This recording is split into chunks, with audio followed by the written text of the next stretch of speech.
fellow was having a nightmare and kept saying, "What am I guilty of? What am I guilty of?"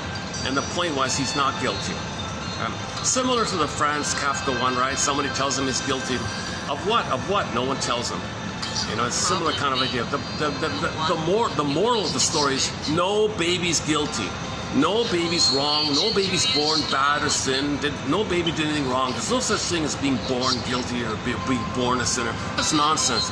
This slogan is to, because when there's trauma, we think that. You say others are guilty, and since you're a sinner, that guilt, that means you do debt. So you put them in guilt, you gotta pay, you gotta owe me, kind of. So if you perpetuate others being in guilt and debt when you say they're a sinner, because they feel unconscious pain when they're traumatized. So that this is part of the machinations of the pillage and plunder system. Make people feel guilty, then you put others in debt, and that's how you plunder, pillage, kind of thing. Okay, again, that's a 7.5-hour video to do that topic justice.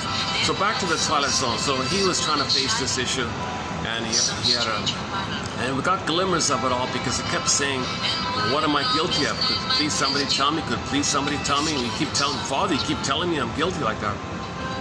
Okay. Now this issue with the father, it's really a transference from the mother to the father.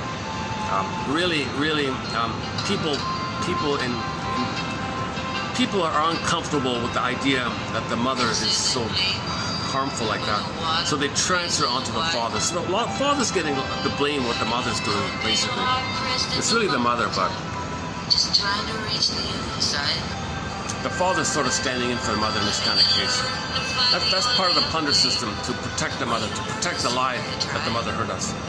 So I'll blame the father, kind of thing. That means you're protecting the mother's lie. So it's a bit of a lie like that to say the father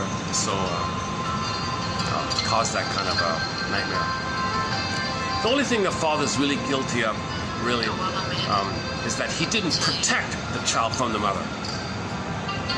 You know, the father doesn't cause that kind of existential feeling of perishing with the feeding time.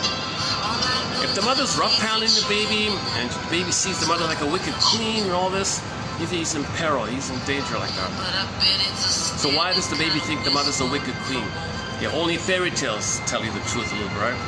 So, because in the uterus, mother was good. But with birth trauma, the good mother, quote-unquote, died, and the same woman is seen as, poof, wicked queen. Same mother, not separate people.